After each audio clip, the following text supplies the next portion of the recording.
I work ground crew at Amsterdam Schiphol. Last summer, an American sprinted to our gate desk during boarding, screaming that the pilot was drunk. Her proof? He wasn't doing the safety announcement personally. I explained the flight attendants handle that. She said, "In America, the captain introduces himself. It's FAA regulation." I told her this was a KLM flight to Berlin, not FAA jurisdiction. She demanded I personally fetch the pilot to prove he's sober. I called my supervisor. The American recorded everything on her phone, narrating like a news reporter. They're refusing basic safety protocols. When boarding finished without incident, she told other passengers, "Watch for signs of intoxication during takeoff." She filed a complaint with Dutch aviation authorities. They sent a form letter. She posted on Facebook that European airlines hide their pilots' identities for liability reasons. The flight landed safely. She never apologized. My colleague in Copenhagen dealt with an American who refused to board because the plane was too quiet. He expected engine noise during boarding. The engines weren't on yet. He didn't believe her. Another American in Stockholm demanded a real pilot because ours was female. He said women can't handle crosswinds. It was a clear, windless day. Let me tell you about the Americans who turned routine European flights into personal emergencies. I'm a gate agent in Berlin Tegel. An American missed his flight to Paris, then demanded we hold the aircraft. I explained it had already departed. He said, "In America they wait 15 minutes. It's industry standard." I told him that wasn't true anywhere. He insisted he'd done the research and knew his rights. He wanted the airline to pay for a hotel since you broke the delay rules. I explained he arrived 40 minutes after boarding closed. He said his Uber got lost, so it didn't count as his fault.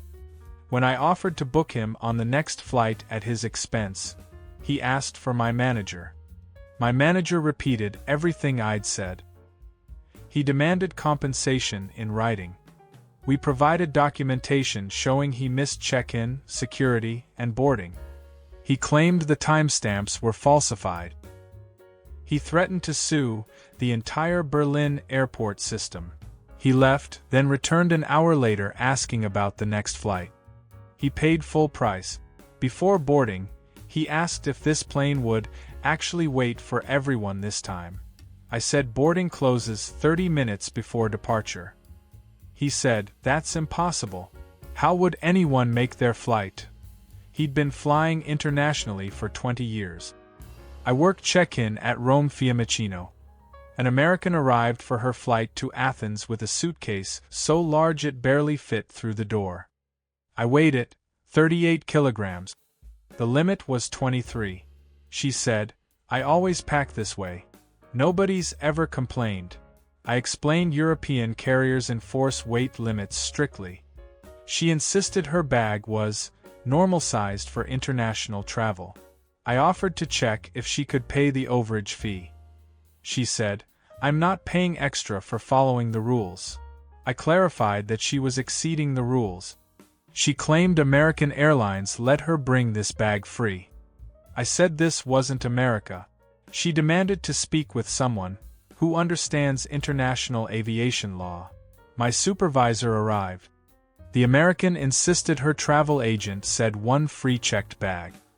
My supervisor confirmed, one bag, 23 kilogram maximum. She said, "This is discrimination against Americans. We have different clothing requirements." She refused to repack or pay. She missed her flight arguing.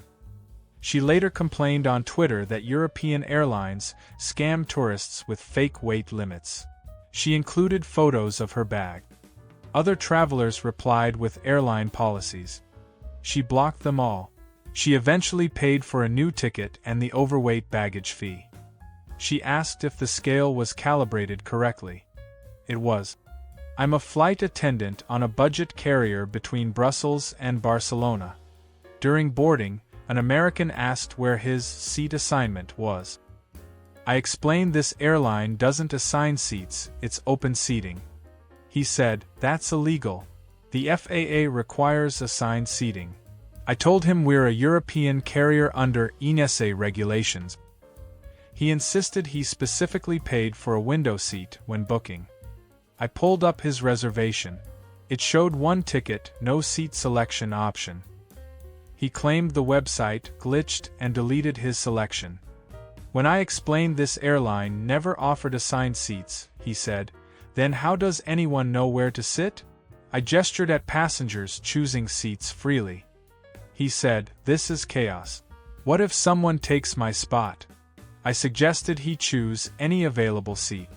He refused, standing in the aisle. He demanded a refund for his missing seat assignment. I called the captain. The captain explained open seating policy. The American said, "In America, this would violate multiple safety codes." The captain asked him to sit anywhere or deplane. He finally chose a middle seat, muttering about European loopholes. Mid-flight, he tried to move to business class. "We don't have business class." He said he'd pay to upgrade. I explained there's nothing to upgrade to. He looked genuinely confused. After landing, he left a review saying we oversold the flight and eliminated seat assignments to cram in more passengers. We were 60% full. There were 30 empty seats. I crew for Norwegian Air on Oslo to London route. An American pressed the call button 6 times during taxi. I came over. He said the seatbelt was defective. I asked what was wrong. He demonstrated clicking it closed. It worked perfectly. He said, "It's too loose. It doesn't lock tight like American seatbelts." I explained European seatbelts adjust by pulling the strap. He tried. It tightened. He said, "This is a completely different system. How was I supposed to know?" I offered to help adjust it.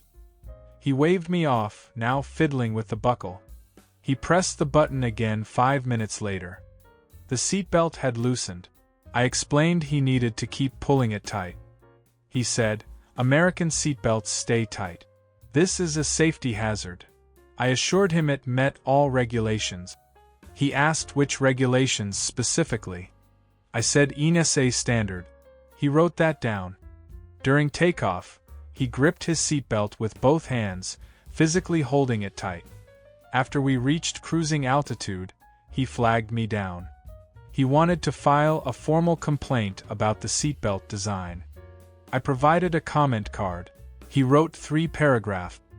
Before landing, he asked if the seatbelt would work properly for descent. I confirmed it would. He held it tight again during landing. After deplaning, he asked where to submit his safety report. I directed him to customer service. He told other passengers in baggage claim to be careful with Norwegian seatbelts. One replied, "Mate, they're normal seatbelts." He said, "Not if you're used to American standards." I'm cabin crew on Lufthansa's Frankfurt to Vienna route.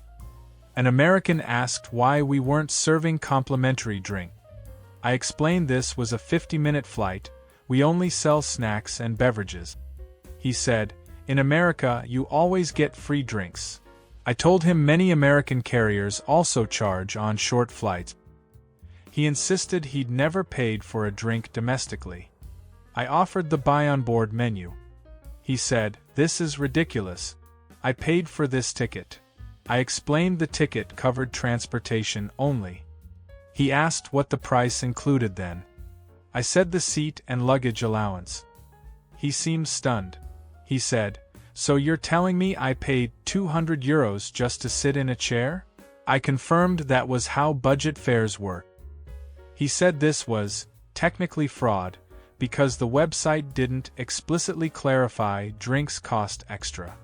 I mentioned it was in the fare rules. He claimed he didn't receive fare rules. I explained they're available during booking. He pulled out his phone, scrolling through his confirmation email. He couldn't find them. I showed him where to access them on the website. He said, "Nobody reads these. You should tell people up front." I said we do, it's on every booking page. He insisted he would have chosen a different airline.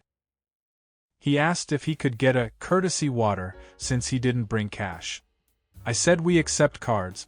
He bought a water for €3. He drank it, then asked for a refund because it was tap water, not bottled. It was bottled.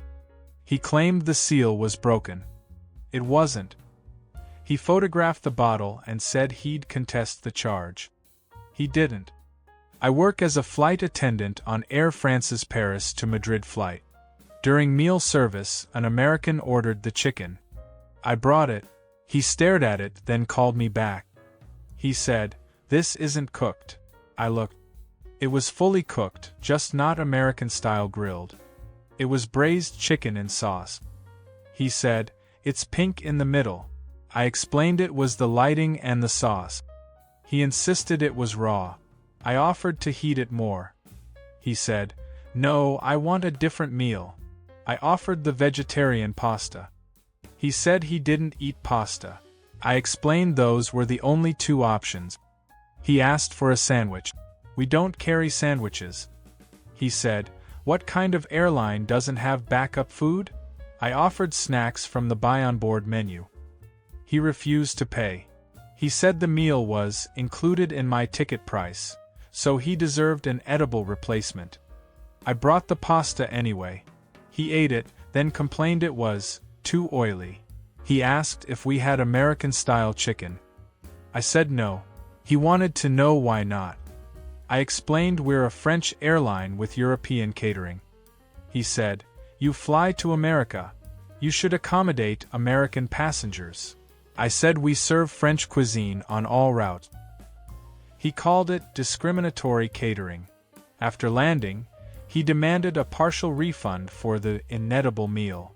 Customer service declined. He posted a review with photos of the chicken, claiming Air France serves raw poultry to international passengers. The photo showed fully cooked chicken. Commenters pointed this out. He replied, "French cooking standards are different." He was right, but not how he thought. I'm ground staff at Vienna International Airport. Last December, an American arrived for his flight to Munich in full winter gear, parka, snow boots, insulated glove. It was 8 degrees Celsius outside. Not freezing, just cold. He asked if the plane was winter certified. I said all our aircraft operate year-round in far colder conditions. He said, "But what about icing on the wings?" I explained we de-ice when necessary. He asked if we de-ice today. I said it wasn't needed, no precipitation, above freezing. He insisted I check with the pilot. I radioed operations. They confirmed no de-icing required. He said, "In America, they de-ice preventatively." I told him that wasn't standard procedure anywhere. He demanded to see our winter operations manual. I don't carry operations manuals at the gate. He said this was proof of negligence. He asked if the plane had ever flown in winter before. I confirmed it had flown through far worse conditions. He wanted documentation. I offered the aircraft's maintenance log summary. He couldn't interpret it, it was in German. He said, "How am I supposed to verify safety if nothing's in English?" I explained this was Austria. He missed boarding arguing about theoretical ice. He rebooked for the next day. Same temperature. He wore the parka again. He asked the same questions. We de-iced the plane that morning for a different flight due to overnight frost. He saw the truck and said, "See? I was right yesterday." The frost had melted by noon. We didn't de-ice his flight. He boarded reluctantly. He asked the flight attendant if they had thermal blankets. We did. He took 3. The flight was 18 minutes. These stories remind me that confidence and knowledge aren't the same thing.